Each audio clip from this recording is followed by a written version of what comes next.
एक उम्मीद सुनहरे ख्वाबों की जो आपने देख रखे हैं अपने बच्चों के लिए, सुनहरे कल की सूरत में। उस सुनहरे कल के लिए हम संवारते हैं आपके बच्चों का मुस्तकबिल। यूनिक ग्रुप ऑफ इंस्टीट्यूशन गुज़िश्ता 33 वर्षों से दिखा रहा है रास्तों को मंजिल, उम्मीद को रोशनी, इल्म से अमल की रवायत, बच्चों के रोशन मुस्तकबिल का जामिन।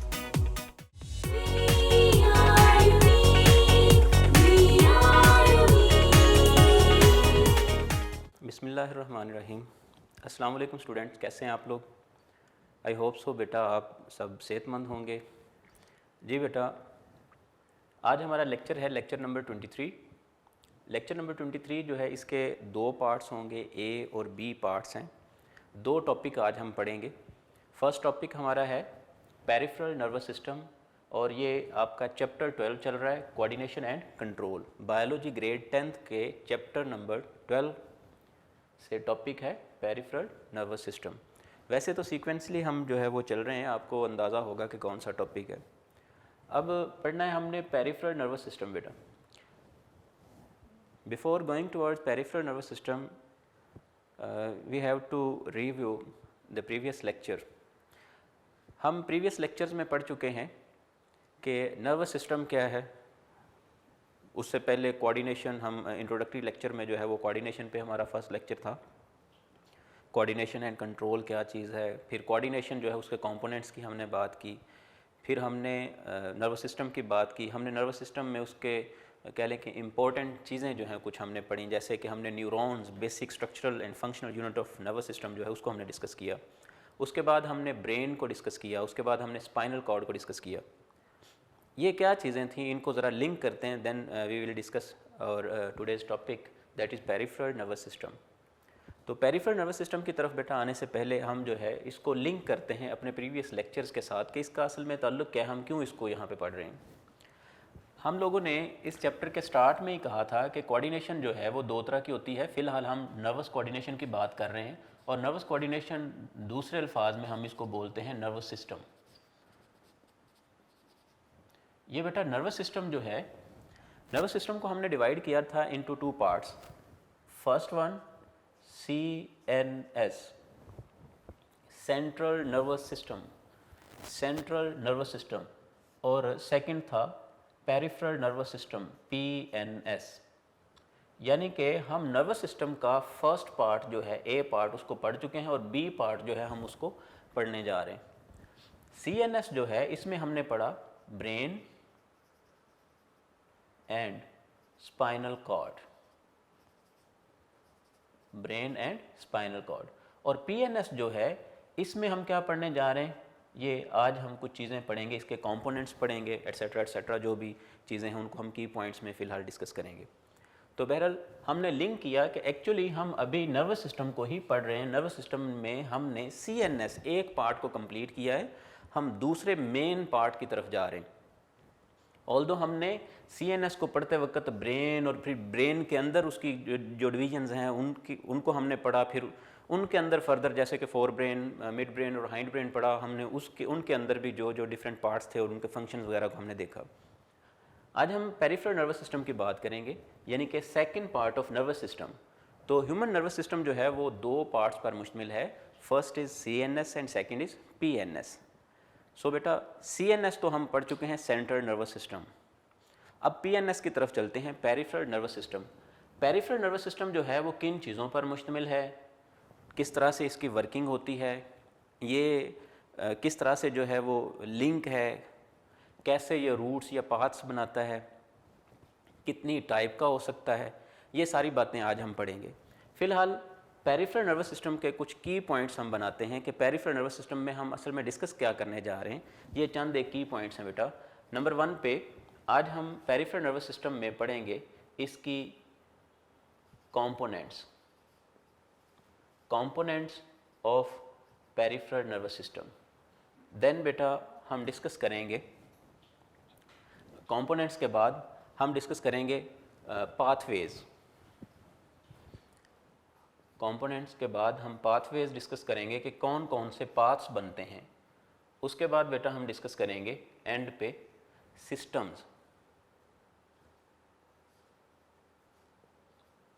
पेरिफेरल नर्वस सिस्टम जो है ये फर्दर जो है वो सिस्टम्स पर मुश्तमिल है। कौन कौन से सिस्टम, उनको हम अभी डिस्कस करते हैं।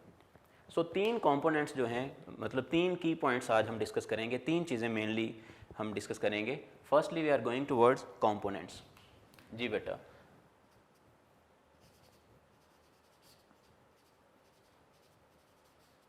Components of peripheral nervous system. पहली बात तो ये कि जब हम बात करते हैं CNS की, सेंट्रल नर्वस सिस्टम, तो उसके कंपोनेंट्स कौन कौन से होंगे? उसके कंपोनेंट्स होंगे बेटा ब्रेन एंड स्पाइनल कॉर्ड। जबकि हम बात करेंगे पेरिफेरल नर्वस सिस्टम के कंपोनेंट्स की, तो ये कंपोनेंट्स जो हैं वो थोड़े डिफरेंट हो गए। एक और बात, ऐसा नहीं है कि CNS जो है it is consisted of mainly neurons and neuroglial sales, तो PNS जो है ये किसी और टाइप के सेल्स पर मुश्तमिल होगा। नहीं, ऐसा नहीं है। दोनों तरह के जो नर्वस सिस्टम है, पेरिफेरल नर्वस सिस्टम हो या सेंट्रल नर्वस सिस्टम हो, both of these consisted of neurons. लेकिन स्ट्रक्चर्स कुछ डिफरेंट हो गई हैं। एक तरफ तो ब्रेन और स्पाइनल कॉर्ड बन गया। अब जब पेरिफेरल नर्वस सिस्टम के कंपोनेंट्स की बात करते हैं तो इसके 2 मेन कंपोनेंट्स हैं। ये ज़रा देखिएगा कौन कौन से कंपोनेंट्स हैं। एक गैंग्लिया,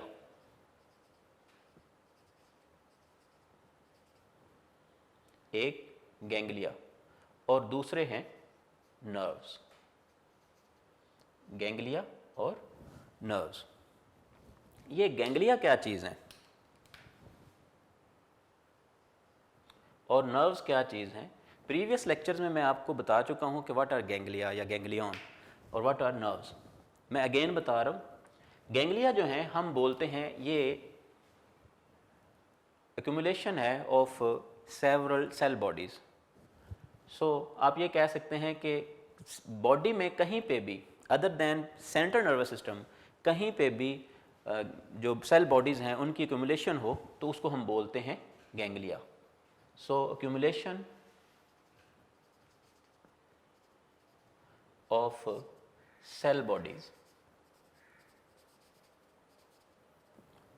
अदर देन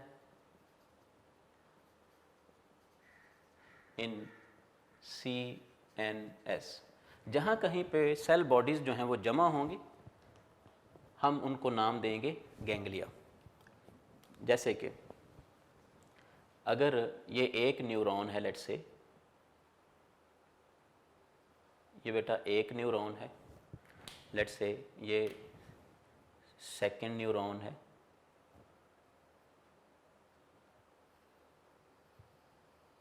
ठीक है। इसी तरह से आप कह लें ये थर्ड न्यूरॉन है,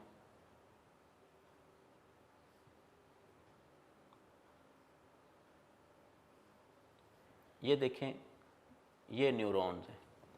अब न्यूरॉन्स का ये वाला पोर्शन जो है इसको नाम दिया जा रहा है गैंग्लिया का, ठीक है जी। न्यूरॉन्स की सेल बॉडीज़ जो जहाँ पे एक्यूमुलेटेड होती हैं, जमा होती हैं, एक साथ जो है मौजूद होती हैं, उनको हम नाम देते हैं गैंग्लिया। सिंगल गैंग्लियन और प्लूरल फॉर्म जो है गैंग्लिया। इसी तरह से नर्व्स, ये जो नीचे वाला पोर्शन है बेटा, मैं इसको इस तरह से शो कर देता हूँ, ये पोर्शन जो है इनको हम बोलेंगे नर्व्स। सो गैंग्लिया और नर्व्स। नर्व्स जो हैं ये तो हमें पता चल गया नर्व्स क्या है। नर्व्स एक्चुअली क्या है?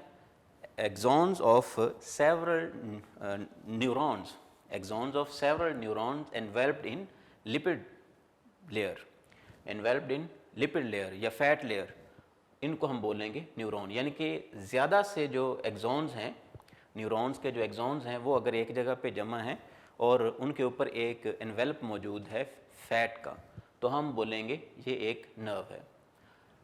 सो पेरिफेरल नर्वस सिस्टम जो है वो आप ये कह सकते हैं कि मेन जो सेंट्रल नर्वस सिस्टम है, अगर हम शॉर्टली इसको सेंट्रल नर्वस सिस्टम को देखें, मैं एक शॉर्टली डायग्राम बना रहा हूँ यहाँ पे आपको जस्ट समझाने के लिए। लेट्स से ये सेंट्रल नर्वस सिस्टम हमने पढ़ा, लेट्स से ये ब्रेन, जो कि बाद में इस तरह से ये स्पाइनल कॉर्ड बन गई। अब ये वाला हिस्सा जो है हम इसको बोल रहे हैं बेटा CNS। अब CNS जो है इससे कई तरह की और ब्रांचेस निकलेंगी, इधर से ब्रेन से, ठीक है, वो जो सारी की सारी बॉडी में फैल जाएंगी। इनको हम बोलेंगे, ये जो ब्रांचेस निकल रही हैं असल में ये एक्सॉन्स हैं जो कि इन्वेल्प्ड हैं इन लिपिड लेयर। तो ये axons enveloped in lipid layer, उनको हम क्या नाम देते हैं? नर्व्स। तो आप ये कह सकते हैं कि कई एक नर्व्स जो हैं वो मुश्तमिल होती हैं, कई एक नर्व्स जो हैं वो मौजूद होती हैं पेरिफेरल नर्वस सिस्टम में। ये जितना मैंने ब्लैक कलर से शो किया है ये सारा का सारा सेंट्रल है, बाकी जितनी भी नर्व्स निकलती हैं पूरी बॉडी में फैल जाती हैं। ब्रेन, स्पाइनल कॉर्ड के अलावा बाकी सारी बॉडी में जितनी भी नर्व्स मौजूद हैं उनकी बात की जा रही है। वो सारी की सारी नर्व्स और गैंग्लिया ये दोनों कलेक्टिवली मिलकर क्या बनाते हैं? Peripheral nervous system.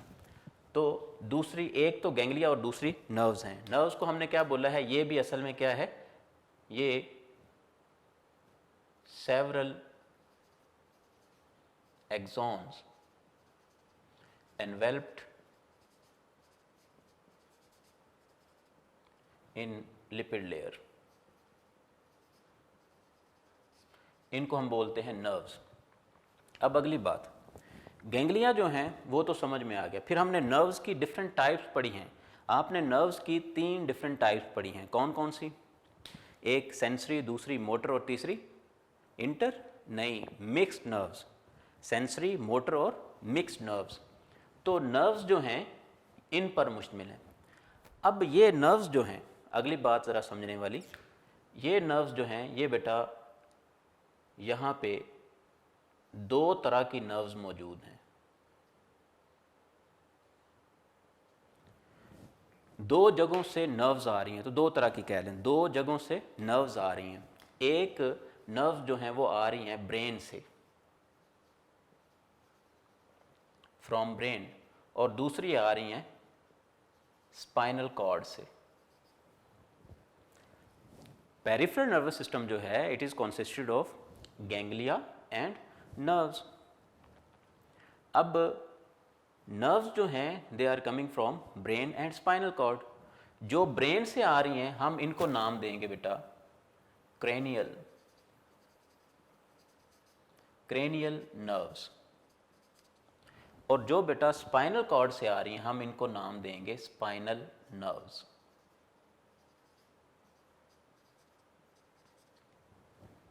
क्रेनियल और स्पाइनल नर्व्स। अब इनकी तादाद ज़रा देख लेते हैं, ये भी बहुत इंपॉर्टेंट चीज़ है। क्रेनियल नर्व्स जो हैं ये 12 पेयर्स हैं, 12 पेयर्स, यानी कि ब्रेन से 12 pairs of cranial nerves originate होते हैं, जबकि 31 पेयर्स, हम प्रीवियस लेक्चर में भी पढ़ चुके हैं, 31 पेयर्स जो हैं ये ओरिजिनेट होते हैं फ्रॉम स्पाइनल कॉर्ड। तो क्रेनियल नर्व्स और स्पाइनल नर्व्स, ये बात भी समझ में आ गई। अब अगली बात जो है वो भी ज़रा ज़हन नशीन फरमा लें। ये जो 12 पेयर्स हैं, ये 12 पेयर्स जो हैं ये फर्दर 3 तरह के हो सकती हैं नर्व्स।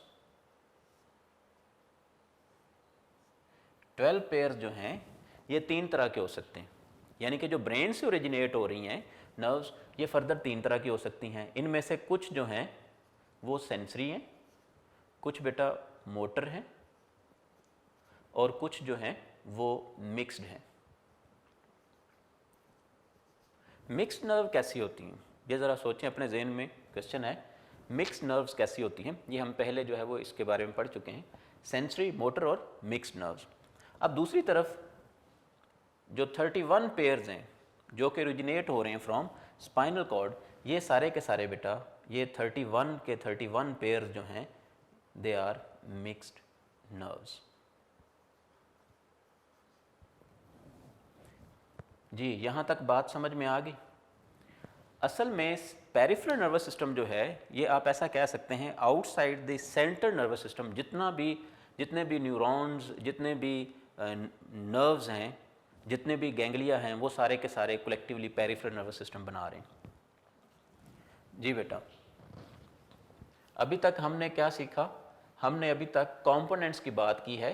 तो 2 तरह के कंपोनेंट्स हैं पेरिफेरल नर्वस सिस्टम के, कुछ गैंग्लिया और कुछ नर्व्स हैं। अब मेनली जो नर्व्स ओरिजिनेट होती हैं कुछ ब्रेन से 12 पेयर्स और कुछ स्पाइनल कॉर्ड से 31 पेयर्स। ब्रेन से ओरिजिनेट होने वाले जो हैं ये 3 तरह की हो सकती हैं, जबकि स्पाइनल कॉर्ड से जो है वो ओरिजिनेट होने वाली सारी की सारी जो हैं वो मिक्स्ड नर्व्स होती हैं। नेक्स्ट बात करते हैं हम पाथवेज की। सेकंड जो हमारा की पॉइंट है वो है जी हमारे पास पाथवेज।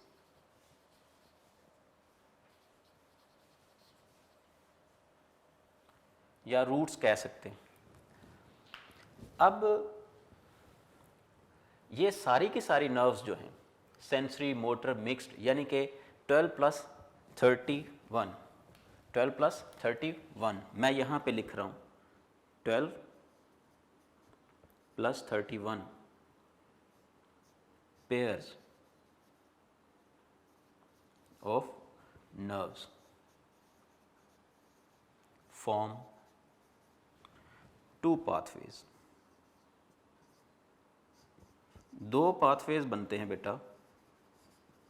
कौन कौन से? एक बनेगा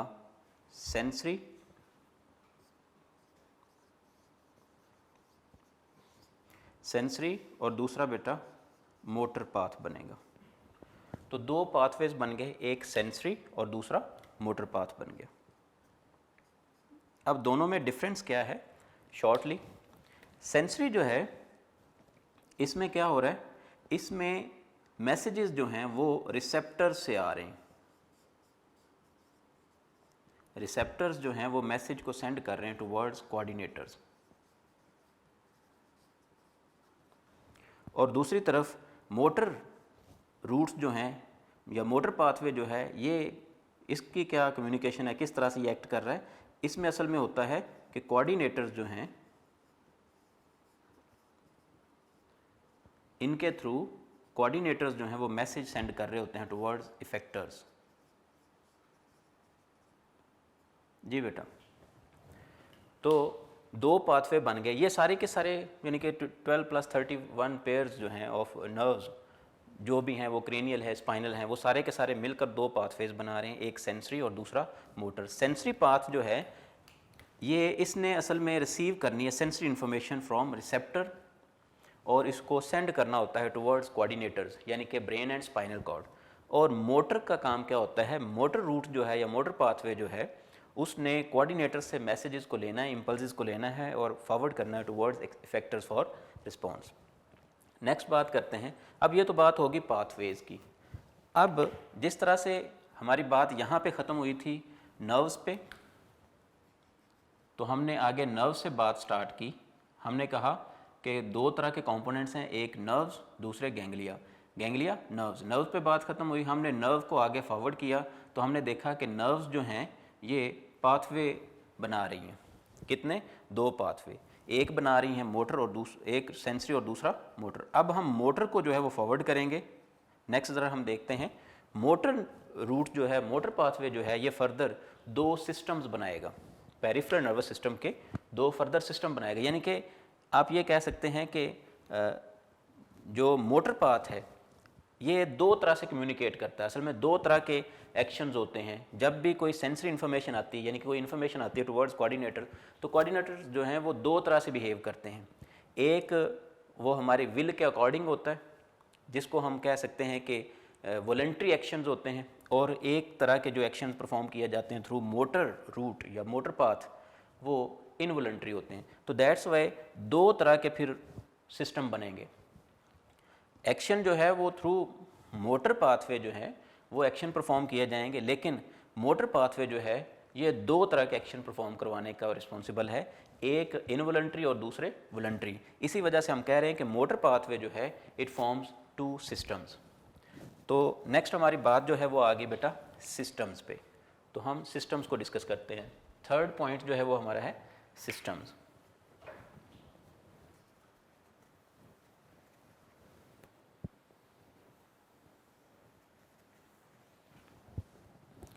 जी बेटा, थर्ड की पॉइंट है सिस्टम्स। तो कौन कौन से सिस्टम्स बन रहे हैं?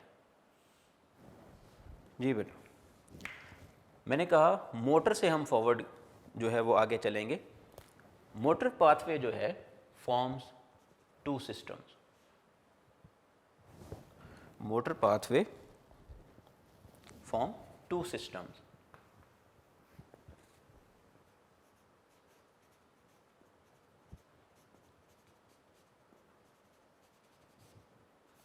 Forms two pathways.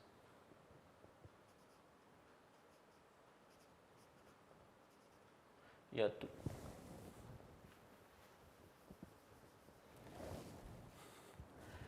Third system पीछे हमारा थर्ड की पॉइंट जो है बेटा है सिस्टम्स। सिस्टम्स जो हैं ये असल में हमने कहा है कि मोटर जो है, इससे हम फॉरवर्ड चलें तो थर्ड की पॉइंट हमारा है सिस्टम्स। मोटर पाथवे जो है इट फॉर्म्स टू सिस्टम्स।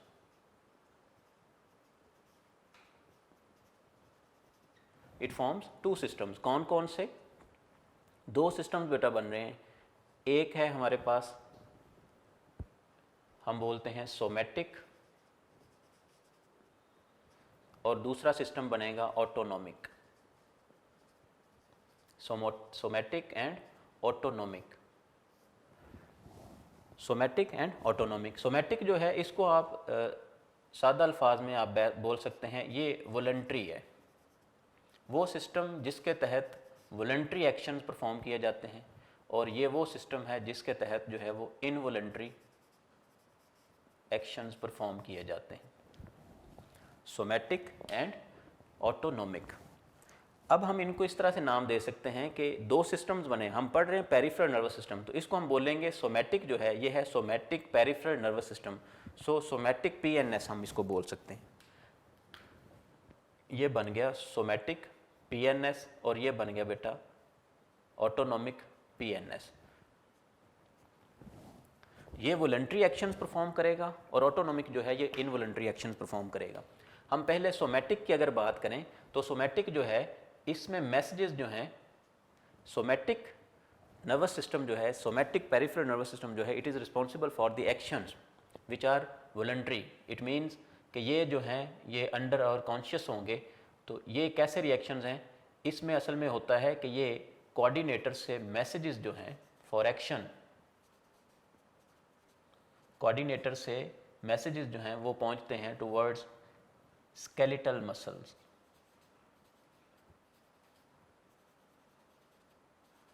चूँकि स्केलेटल मसल्स जो हैं ये काम करते हैं अकॉर्डिंग टू आवर विल। हम जैसा चाहते हैं किसी चीज़ को पिक करना है तो हम कॉन्शियसली जो है वो हम किसी चीज़ को पिक कर सकते हैं। हम कोई एक प्लेट वगैरह उठाते हैं, मार्कर उठाते हैं, तो ये सारा का सारा काम जो है ये स्केलेटल मसल्स जो हैं वो हमारी विल के अकॉर्डिंग कर रहे हैं। इट मीन्स कि सिस्टम्स में पहला सिस्टम जो है वो सोमैटिक पेरिफेरल नर्वस सिस्टम जो है ये वॉलंटरी एक्शंस का रिस्पॉन्सिबल है, यानी कि कोऑर्डिनेटर्स जो हैं वो मैसेजेस भेजते हैं। तो ये सिस्टम जो है ये मैसेजेस स्केलेटल जो है वो मसल्स तक पहुंचाता है। जबकि दूसरी तरफ इनवॉलंटरी है, इसमें कोऑर्डिनेटर्स जो हैं, कोऑर्डिनेटर्स मैसेजेस भेजते हैं towards smooth muscles. Smooth muscles. इसी तरह से बेटा cardiac muscles, smooth muscles, cardiac muscles and some glands. अब आप देखें ग्लैंड्स क्या काम कर रही हैं, हमें पता भी नहीं चलता हमारी बॉडी में किस तरह से एक्शन परफॉर्म कर रही हैं। लिवर क्या काम कर रहा है? लिवर एक ग्लैंड है, तो लिवर क्या काम कर रहा है हमें पता ही नहीं, किस तरह से काम कर रहा है हमें फील नहीं होता। जबकि हम हाथ हिला रहे हैं, हम किसी चीज़ को पिक कर रहे हैं, हम किसी चीज़ को ड्रॉप कर रहे हैं, तो ये सारी जो हैं वो हम हमारे अंडर कॉन्शियस है। लेकिन ग्लैंड्स जो हैं ये हमारी कॉन्शियस कंट्रोल में नहीं है, विल में नहीं है। इसी तरह से कार्डिक मसल, कभी आपने हार्ट बीट खुद रोकी है? ऐसा पॉसिबल नहीं है। ये इसका मतलब ये है कि कार्डिक मसल जो हैं, आप लोगों ने 9th में पढ़ा है, कार्डिक मसल्स और स्मूथ मसल जो हैं ये हमारा कहा नहीं मानते, ये यानी कि इनवॉलंटरी हैं। ये इनवॉलंटरी हैं, इनका कह लें कि नेचुरली ऑटोनोमिक नर्वस सिस्टम के साथ इनका रिलेशन है। इसी वजह से इनवॉलंटरी एक्शन जो हैं वो सारे के सारे जो हैं वो स्मूथ मसल्स, कार्डिक मसल्स और ग्लैंड से परफॉर्म करवाए जाते हैं। सो ऑटोनोमिक नर्वस सिस्टम जो है, ऑटोनोमिक पेरिफेरल नर्वस सिस्टम जो है, इसमें कोऑर्डिनेटर्स मैसेज सेंड करते हैं towards smooth muscles, cardiac muscles और ग्लैंड। स्मूथ मसल जैसे कि हमारा स्टमक जो है, कभी स्टमक को रोका है आपने कि ये डाइजेशन को स्टॉप कर दे? नहीं, ऐसा पॉसिबल नहीं है। वो उसके मसल जो है वो हर वक्त कॉन्ट्रैक्ट और रिलैक्स कर रहे हैं। इसी तरह से हार्ट जो है उसके मसल्स भी कॉन्ट्रैक्ट और रिलैक्स कर रहे हैं। जी बेटा, तो ये हो गया जी, दो सिस्टम बन गए मेनली। एक हमारे पास है सोमैटिक और दूसरा है बेटा हमारे पास ऑटोनोमिक। यहाँ पे बात ख़त्म नहीं हुई। ऑटोनोमिक जो नर्वस सिस्टम है इसको फर्दर डिवाइड किया जाता है दो टाइप्स में। ऑटोनोमिक नर्वस सिस्टम दो पार्ट्स में फर्दर जो है उसको डिवाइड किया जाता है। एक इनवॉलंटरी एक्शन परफॉर्म करने वाला सिस्टम है, हम बोलते हैं सिंपैथेटिक,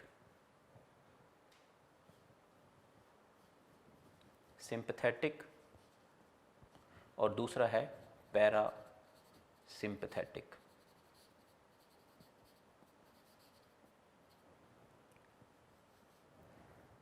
जी बेटा, दो हमारे पास जो है वो फर्दर सिस्टम्स आ गए।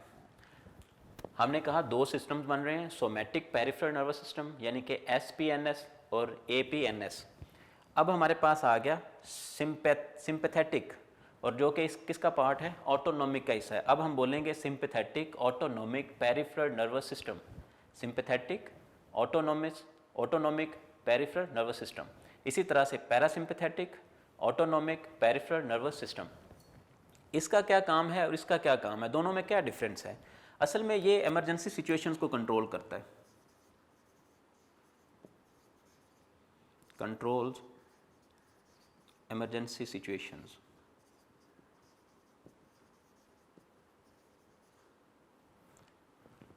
और इसका काम क्या है, जो action sympathetic nervous system perform करता है to cope with emergency situations, उन एक्शंस को नॉर्मलाइज करने के लिए, वापस लाने के लिए पैरासिम्पैथेटिक जो है वो काम करता है। सो हम ये कह सकते हैं it नॉर्मलाइजेज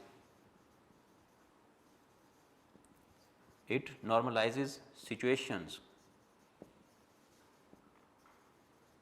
after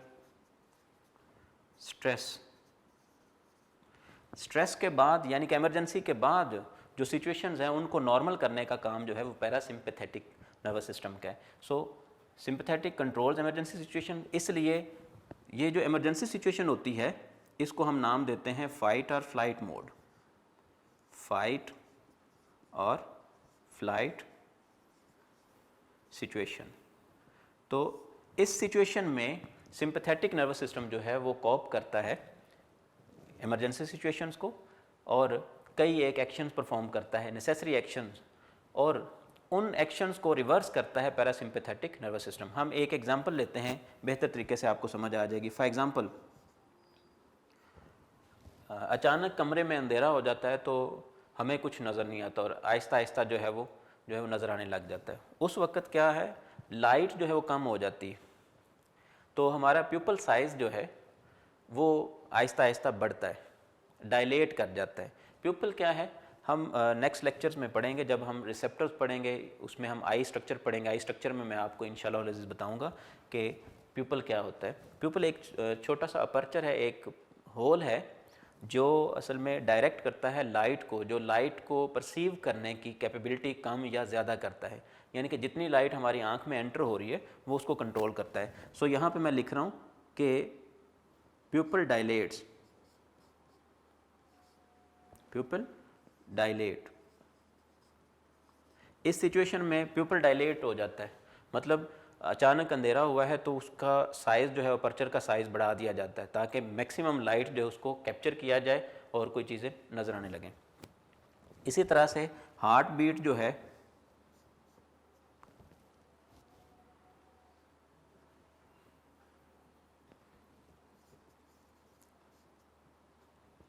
faster heart rate या heart beat,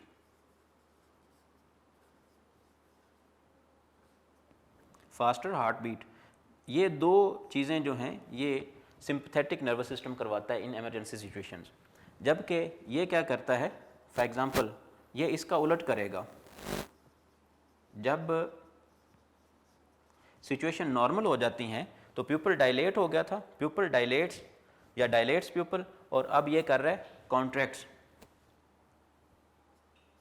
contracts pupal muscles, या ऐसा कह लें कि प्यूपल साइज जो है उसको कॉन्स्ट्रिक्ट करता है।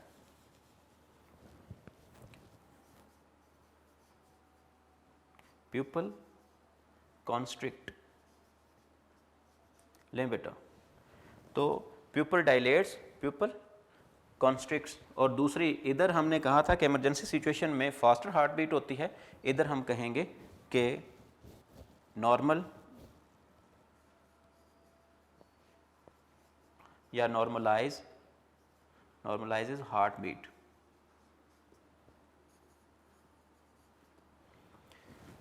ये इंक्रीज कर देता है हार्ट बीट को और वो नॉर्मलाइज कर देता है। तो ये देखें सिंपैथेटिक नर्वस सिस्टम और पैरासिम्पैथेटिक नर्वस सिस्टम।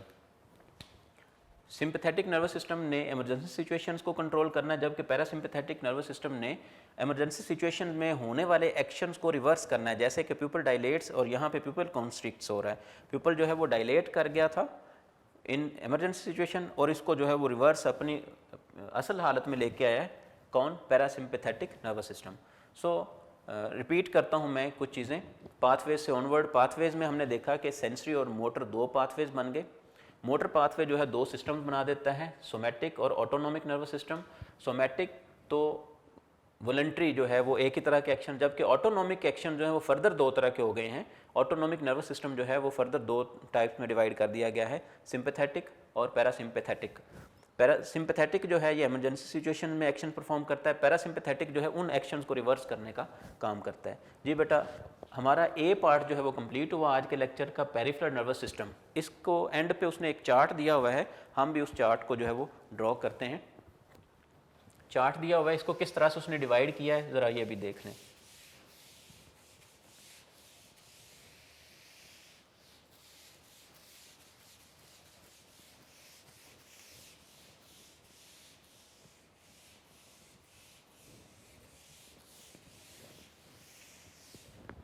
जी बेटा, पेरिफेरल नर्वस सिस्टम जो है इसको उसने डिवाइड किया है। जी पेरिफेरल नर्वस सिस्टम मुश्तमिल है नर्व्स पर। हम ब्रेन से स्टार्ट करते हैं, let's say brain and spinal cord. आपने ये चार्ट ड्रॉ करना है, जब आपको ये क्वेश्चन आता है तो आपने इसी तरह से ड्रॉ करना है। ब्रेन और स्पाइनल कॉर्ड जो हैं इनसे निकलती हैं नर्व्स, दो तरह की नर्व्स निकलती हैं। मैं जस्ट यहाँ पे नर्व्स लिख रहा हूँ, इसमें क्रेनियल और स्पाइनल दोनों तरह की नर्व्स हैं। दोनों तरह की नर्व्स जो हैं ये बनाएंगी पाथ, दो पाथवे बनेंगे, एक बनेगा सेंसरी और दूसरा बनेगा motor. Sensory path, sensory pathway और मोटर पाथवे।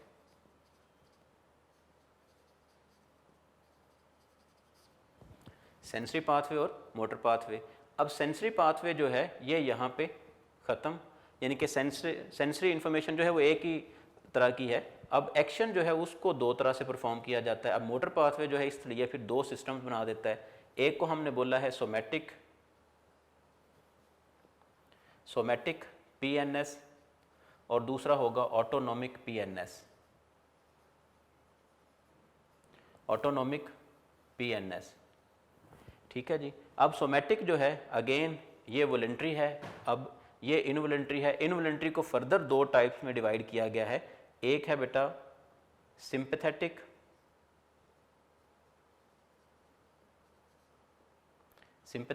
और दूसरा है पैरासिम्पैथेटिक।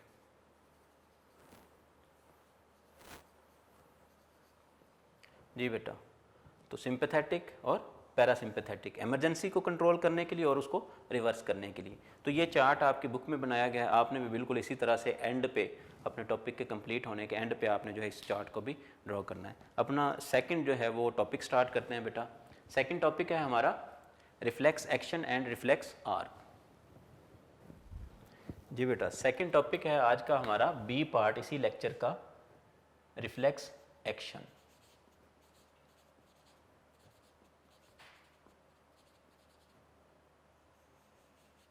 ये बहुत सिंपल सा एक टॉपिक है, रिफ्लेक्स एक्शन। रिफ्लेक्स एक्शन में हम दो चीज़ें डिस्कस करेंगे। एक, रिफ्लेक्स एक्शन क्या है, व्हाट इज रिफ्लेक्स एक्शन, इसको हम डिफाइन करेंगे। नंबर 2 पे हम रिफ्लेक्स आर्क को डिफाइन करेंगे। और बेटा नंबर 3 पे हम एक एग्जाम्पल लेंगे।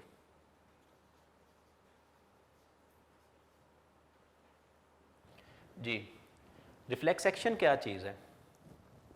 देखें, ब्रेन से अभी हमने जो पेरिफेरल नर्वस सिस्टम पढ़ा है, इसका असल में रिफ्लेक्स एक्शन का जो आपकी बुक में जो एग्जांपल ली गई है, इसका डायरेक्टली कंसर्न है स्पाइनल कॉर्ड के साथ। तो रिफ्लेक्स एक्शन क्या चीज़ है? असल में हमारे ब्रेन से जो मैसेजेस आते हैं, ब्रेन की तरफ इंफॉर्मेशन तो जा रही है सेंसरी पाथ से।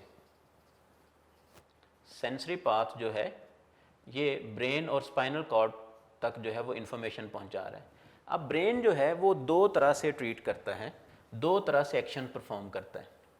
एक एक्शन होता है वॉलंटरी, यानी कि अकॉर्डिंग टू आवर विल होता है और स्लो होता है, जबकि दूसरी तरफ जो है इनवॉलंटरी एक्शन होता है।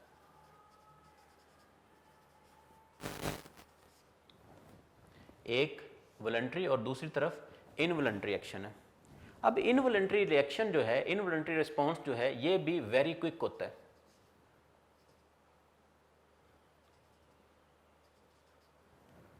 सो ऐसे क्विक इनवॉलंटरी एक्शंस कहलाते हैं reflex action. So we can define reflex action as sometimes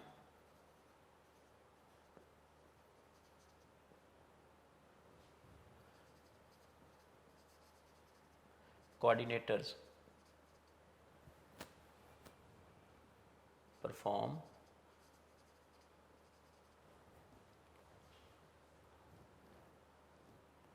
very quick involuntary responses। इस रेस्पॉन्स को हम नाम दे रहे हैं रिफ्लेक्स एक्शन। रिफ्लेक्स एक्शन यानी कि बाज़ दफ़ा ऐसा होता है कि कोई बहुत ही क्विक इनवॉलंटरी एक्शन जो है वो परफॉर्म करते हैं कोऑर्डिनेटर्स। इन रिएक्शंस को, इन रिस्पॉन्सेज को हम नाम देते हैं रिफ्लेक्स एक्शंस या single reflex action. So simply आप ये कह सकते हैं कि इनवॉलंटरी एक्शंस तो होते हैं, बाज़ दफ़ा बहुत क्विक इनवॉलंटरी एक्शंस होते हैं, ये रिफ्लेक्स एक्शंस कहलाते हैं। Involuntary response by CNS, very quick.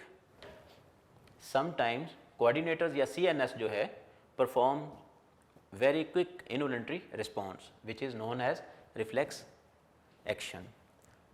अब ये हो गया रिफ्लेक्स एक्शन। रिफ्लेक्स एक्शन जो है ये कई तरह के हो सकते हैं।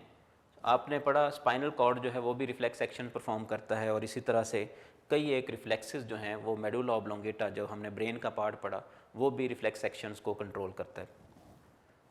अब जैसे कि वहाँ पे हमने पढ़ा मेडुला ऑब्लोंगेटा जो है वो कई रिफ्लेक्स एक्शंस को जो है वो कंट्रोल करता है, जैसे कि स्नीजिंग है, कफिंग है, वोमिटिंग है, इनको मेडुला ऑब्लोंगेटा जो है वो कंट्रोल कर रहा है। जबकि स्पाइनल कॉर्ड जो है ये एक्सटर्नल स्टिमुलस के नतीजे में रिफ्लेक्स एक्शंस परफॉर्म करता है। सो जिसकी एग्जांपल हम आज लेने जा रहे हैं इस टॉपिक में, वो असल में रिलेटेड टू है स्पाइनल कॉर्ड। सो अभी तक हमने ये देखा कि रिफ्लेक्स एक्शन क्या चीज़ है। सेंसरी पाथ से मैसेजेस जो आते हैं, इम्पल्सेस जो आती हैं, ब्रेन उनको मॉडिफाई करता है, स्टडी करता है, और उसको फिर एक्शन के लिए दो तरह का जो है वो रास्ता अपनाता है ब्रेन और स्पाइनल कॉर्ड, CNS जो है, या तो वॉलंटरी और या इनवॉलंटरी। अब इनवॉलंटरी वेरी क्विक रिएक्शंस हों तो फिर हम बोलते हैं ये रिफ्लेक्सेस हैं, यानी कि sometimes coordinators perform very quick involuntary responses, reflex actions. जी बेटा, इसके बाद आते हैं हम, अभी हमने देखा है रिफ्लेक्स एक्शन, और अब हम देखते हैं रिफ्लेक्स आर्क को।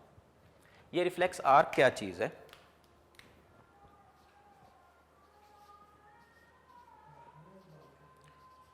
रिफ्लेक्स आर्क क्या चीज़ है? हमने रिफ्लेक्स एक्शन देखा, अब रिफ्लेक्स आर्क को देखते हैं कि what is reflex arc. Reflex arc जो है, अब ज़रा देखिएगा, रिफ्लेक्स आर्क असल में इसको हम कह सकते हैं it is pathway. It is pathway followed by impulses। to perform reflex action followed by pathway followed by impulses, pathway followed by impulses to perform reflex action। तो एक रिफ्लेक्स एक्शन को परफॉर्म करवाने के लिए जो पाथवे है, इस pathway को नाम दिया जाएगा रिफ्लेक्स आर्क का। Pathway followed by impulses to perform reflex action. अब ये देखें, मैंने एक स्ट्रक्चर यहाँ पे ड्रॉ किया आपको मज़ीद समझाने के लिए।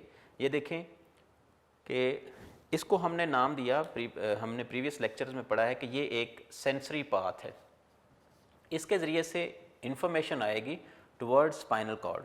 ये स्पाइनल कॉर्ड में इंटरनल ग्रे मैटर में मौजूद न्यूरॉन्स तक मैसेज पहुंचेगा और न्यूरॉन्स जो हैं, न्यूरॉन्स इसको मॉडिफाई करेंगे और इसके लिए जल्दी से जो है वो एक लाइहा अमल अपनाएंगे, एक रिस्पांस देंगे। उसके लिए इसको मोटर पाथ जो है इसको यूज़ करना पड़ेगा। सो ये जो है ये है हमारे पास मोटर पाथ।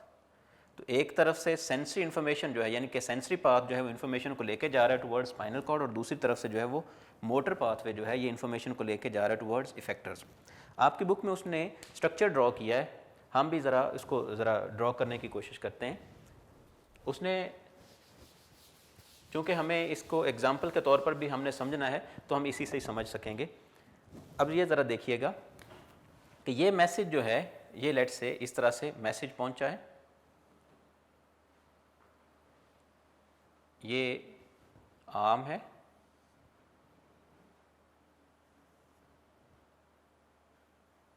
ये किसी शख्स का आर्म है और किसी कह लें कि हॉट ऑब्जेक्ट के साथ उसका आर्म जो है, उसका हाथ जो है इस तरह से टच किया है।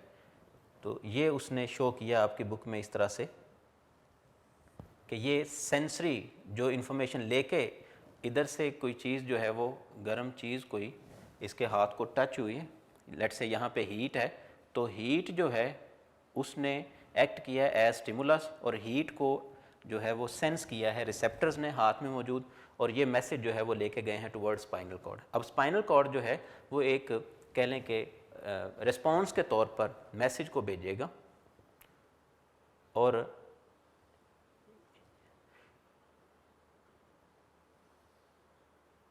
ये शख्स जो है ये अपना हाथ जो है उसको पीछे हटाएगा।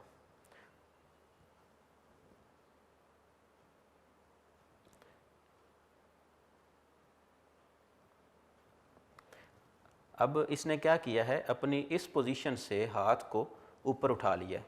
क्यों? क्योंकि हीट जो है, हीट की वजह से वो रिसेप्टर्स जो हैं उन्होंने हीट को डिटेक्ट किया है और फ़ौरन हाथ ने फील किया है, मतलब यहाँ पे रिसेप्टर्स मौजूद हैं, उन्होंने इम्पल्सेस को भेजा है स्पाइनल कॉर्ड की तरफ और स्पाइनल कॉर्ड ने फ़ौरन जो है वो एक्शन परफॉर्म किया है और ये जो क्विक एक्शन होगा इसको हम बोलेंगे रिफ्लेक्स एक्शन। अब ये देखें कि ये जो पाथ इस्तेमाल किया गया यहाँ से, ये पाथ जो इस्तेमाल किया गया है, इस कंप्लीट पाथ को हम बोलते हैं रिफ्लेक्स आर्क। ये जो पाथ इस्तेमाल किया गया है इसको हम बोलेंगे reflex arc. So pathway followed by an impulse to perform reflex action is known as reflex arc. ठीक है जी। उसके बाद हम चलते हैं जी अपने एग्जाम्पल की तरफ। एग्जाम्पल जो है वो है सिंपली हम कह सकते हैं withdrawal of our hand.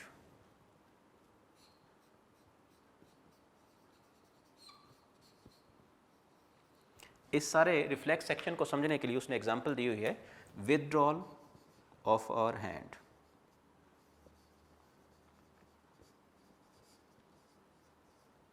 withdrawal of our hand। ठीक है जी। हम किसी गर्म चीज़ से अपना हाथ जो है उसको विदड्रॉ करते हैं, खींच लेते हैं, तो ये एक बेहतरीन इसकी एग्जांपल है। इसको हम इसी से समझते हैं। यहाँ पे आप देखें कि क्या वो कंपोनेंट्स पूरे हो रहे हैं। ये याद रखना है रिफ्लेक्स एक्शन है, वॉलंटरी हो इनवॉलंटरी एक्शन हो, इसके वही कंपोनेंट्स होंगे जो हमने कोऑर्डिनेशन के कंपोनेंट्स पढ़े हैं। 5 कंपोनेंट्स, स्टिमुलस या स्टिमुलाई, रिसेप्टर्स, कोऑर्डिनेटर्स, इफेक्टर्स और रिस्पॉन्स। अब यहाँ पे देखें ज़रा, ऐसा पॉसिबल है, ऐसा ही हो रहा है। यहाँ पे क्या हुआ है कि जब कोई शख्स जो है लेट्स से किसी रेड हॉट आयरन रॉड जो है उसको जो है वो हाथ लगाए, टच किया है, तो वहाँ पे मौजूद हीट जो है वो एज स्टिमुलस एक्ट कर रही है। सो ये आप कह लें, मैं इसको हाईलाइट करता जा रहा हूँ, ये हमारा कंपोनेंट नंबर 1 है, दैट इज स्टिमुलस। सेकंड जो है यहाँ पे हाथ पे मौजूद हैं रिसेप्टर्स, यहाँ पे रिसेप्टर्स मौजूद हैं। कौन से रिसेप्टर्स मौजूद हैं बेटा? यहाँ पे नंबर 2 पे मौजूद हैं temperature and pen receptors, temperature and pen receptors. तो टेम्परेचर एंड पेन रिसेप्टर जो हैं ये रिसीव करेंगे और यहाँ से नंबर 3 पे जो है वो मैसेज जा रहा है, इम्पल्स जा रही है,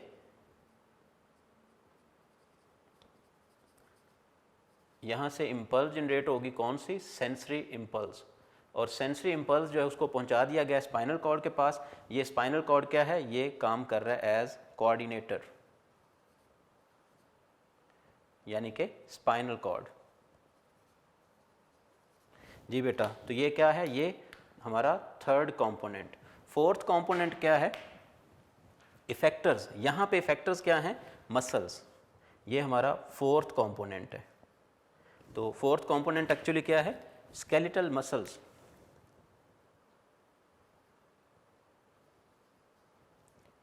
यहाँ पे हमारे मसल्स हैं।